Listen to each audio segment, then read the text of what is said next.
Gracias por continuar con nosotros aquí en Noticieros Expresa TV. Ya lo sabe, los lunes de opinión, son con Gerardo Trujillo. Él es el ex titular del DIF estatal, a quien le doy la bienvenida como cada lunes. ¿Cómo estás, Gerardo? Gusto de saludarte, Víctor, a ti y a toda tu audiencia, con mucho gusto esta noche de lunes Así es, y arran siempre con mucho gusto dar esta. Gracias, Gerardo. Arrancando la semana con información, pues interesante, importante respecto a dos temas que me gustaría platicar contigo, Gerardo. Por un lado, pues cada vez se acerca la fecha para que nosotros como mexicanos hagamos por primera vez un ejercicio que ha sido muy criticado, ha sido muy observado, que es elegir a los próximos jueces y magistrados. Y ha sido criticado no solamente por el proceso de elección, sino por quienes están compitiendo en este momento. Algunos de ellos están compitiendo para jueces y que tienen, pues, dicen por ahí, para que no se escuche tan feo, cola que les pisen, que tienen a lo mejor algunos de ellos nexos con el crimen organizado o que han tenido alguna cuestión de carácter penal, que han tenido por ahí algunas detenciones y aún así están compitiendo para ser los próximos impartidores de justicia en nuestro país. ¿Qué opinión te merece eso, Gerardo? ¿Se debe o no se deben de bajar estos candidatos? Fíjate que lo acabas de decir, ha sido un proceso muy complicado y si nos vamos desde el origen del proceso, del procedimiento, estos 26 son 26 candidatos que están hoy siendo señalados, además por los mismos postulantes que fue el Congreso de la Unión, que hacen la solicitud al Instituto Estatal Electoral, al Instituto Nacional Electoral, para que los quite de las candidaturas, pero estamos entrando en un proceso donde la certeza jurídica que debiera de tener para la elección de aquellos que van a ser los juzgadores, no la hay. Y esa es la parte más crítica, me parece, de todo el proceso. Creo que si hoy mismo están determinando el Congreso de la Unión que estas 26 personas, candidatos para participar en la elección, para ser jueces, pues debieran ser los primeros en tomar la determinación de no estar en la boleta. No requerirían siquiera que la propia autoridad, que el propio INE sea el que determine o tome la determinación de aceptarlos o no, que ya dijo que no los va a quitar porque no tiene la competencia legal para hacerlo, dado que el comité de selección de estos candidatos fue el que los mandó en la lista para que lo subieran al proceso. Entonces, creo yo que, por eso te decía que al final es un tema que está en discusión legal, porque mientras la Cámara de Senadores y Diputados piden que el INE tome la determinación de bajarlos del proceso, el INE determina que él no tiene la capacidad legal para poder tomar la determinación de eliminarlos del proceso, porque no es el que tiene la facultad sancionadora, dado que únicamente publica una lista que fue enviada por el que sí lo sancionó para que darles la idoneidad de participar en el proceso. Y Entonces, estamos entrampados en este proceso que lamentablemente, digo lamentable porque al final lo que va a pasar es que van a seguir en la lista de estas 26 personas que han determinado, que han determinado que sí deben de estar, contra lo que determinó el Senado, que no deben de estar. O sea, y entonces hoy escuchaba al presidente de la Cámara de Senadores, decía, bueno, si el INE no los baja, nos iremos a una instancia que pueda tomar la determinación de bajarlos de la lista. Entonces esto ya implica el entrar en un proceso de determinantes o determinación jurídica, que es justamente lo que nos refleja la poca certeza jurídica que tenemos de este proceso electoral, que de suyo ha sido muy sancionado, Víctor, y me parece que es importante hacer esta reflexión de lo que va a suceder en este proceso electoral de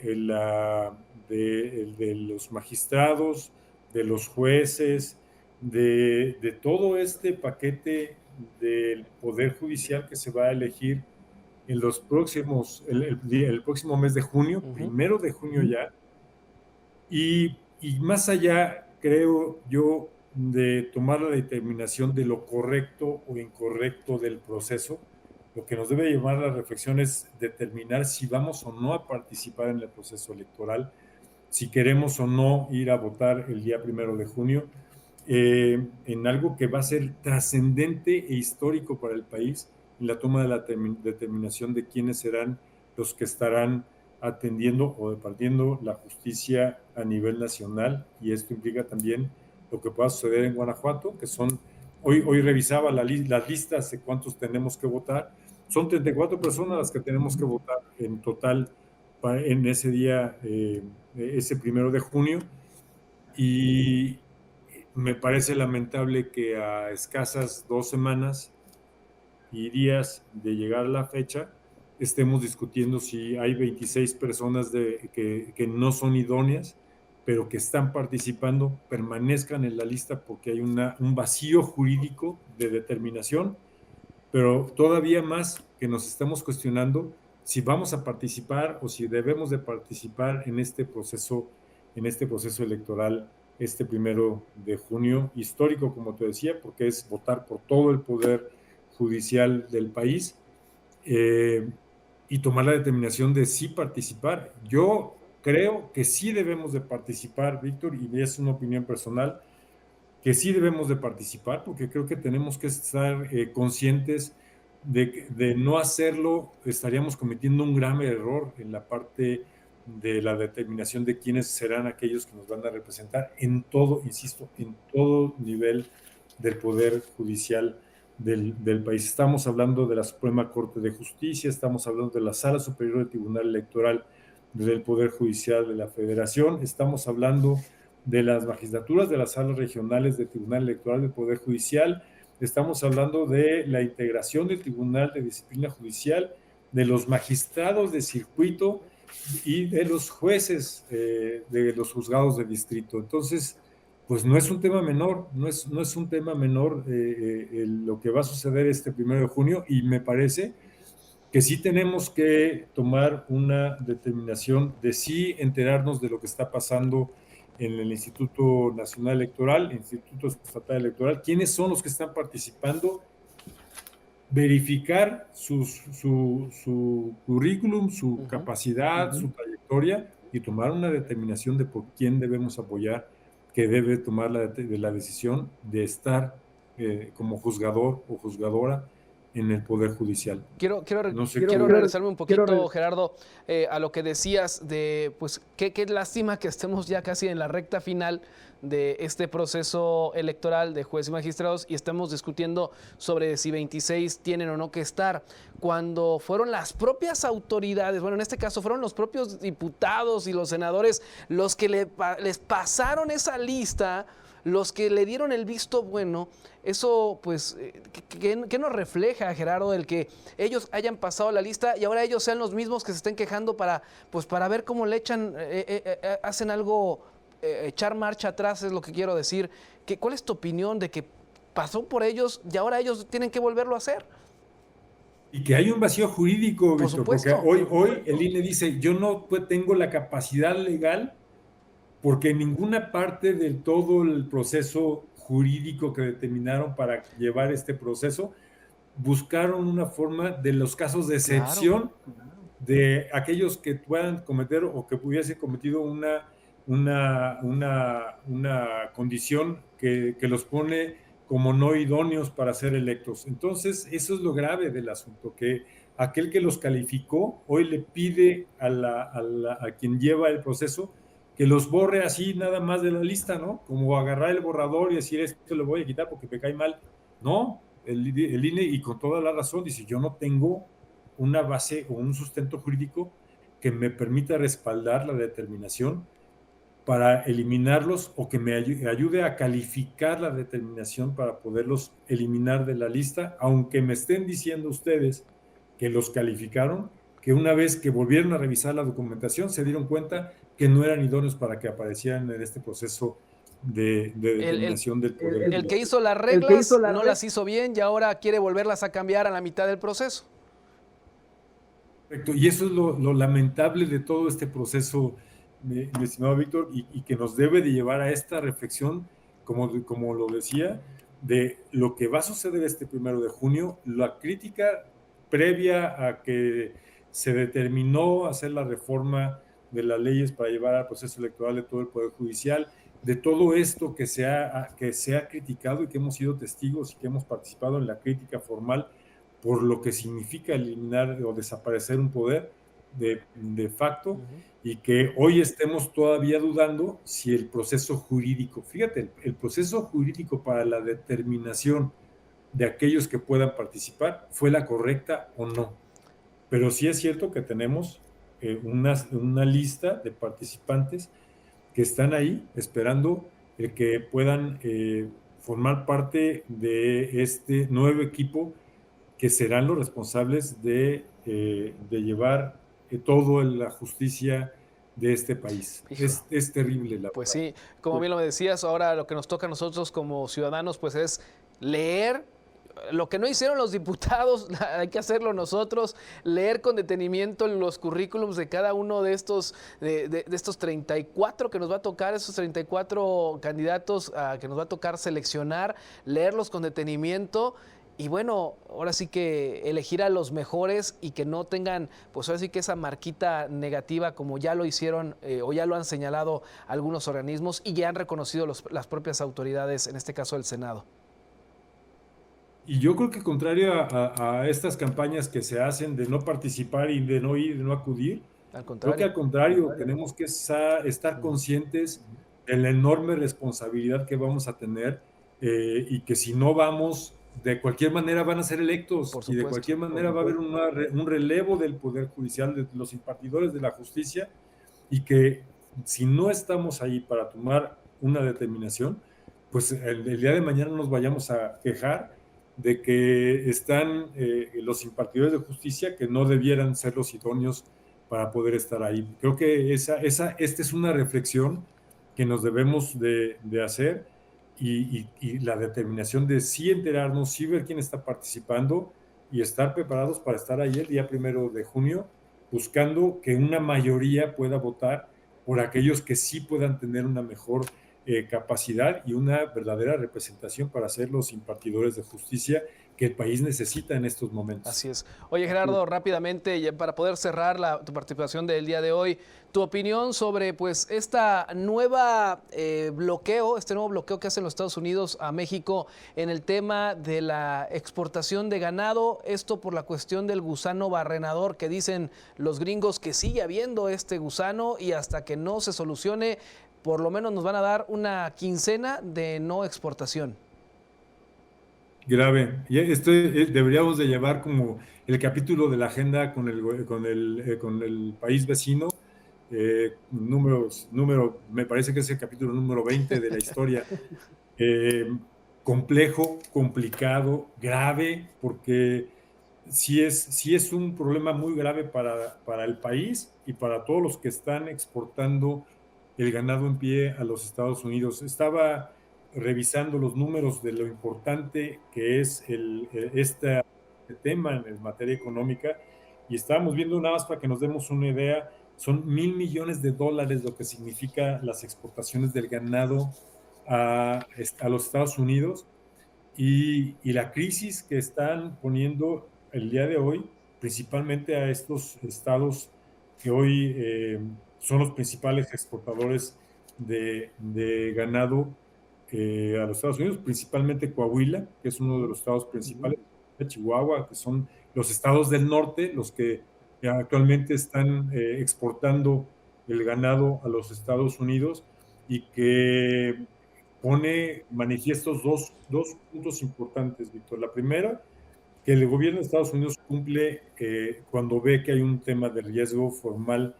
protegiendo su frontera de los Estados Unidos con México. La segunda, que es la crisis que se puede dar del gusano barrenador, que es la causa por la que están cerrando la frontera norte al país, pero que además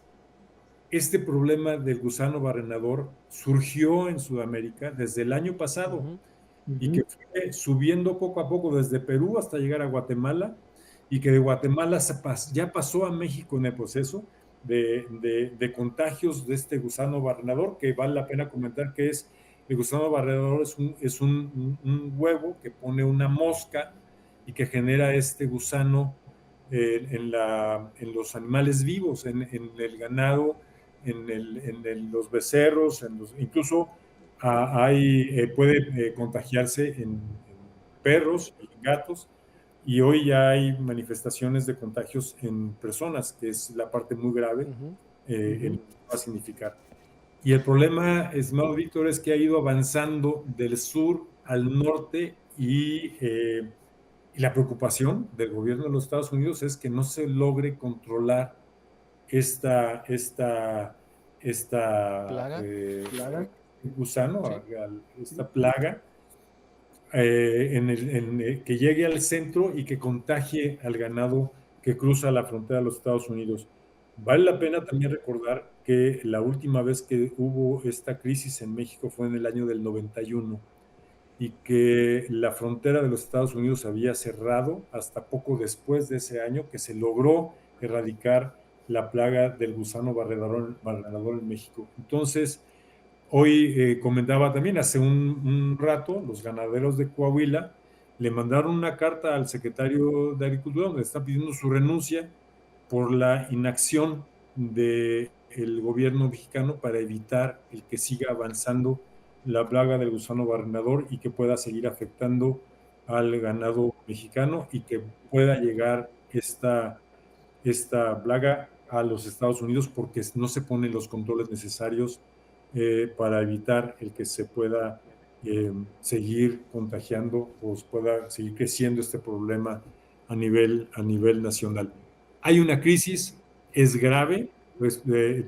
ahora el gobierno tiene que comprobar que en estos próximos 15 días tome acciones para evitar que el gusano barrenador llegue a los estados del norte, que son los que están,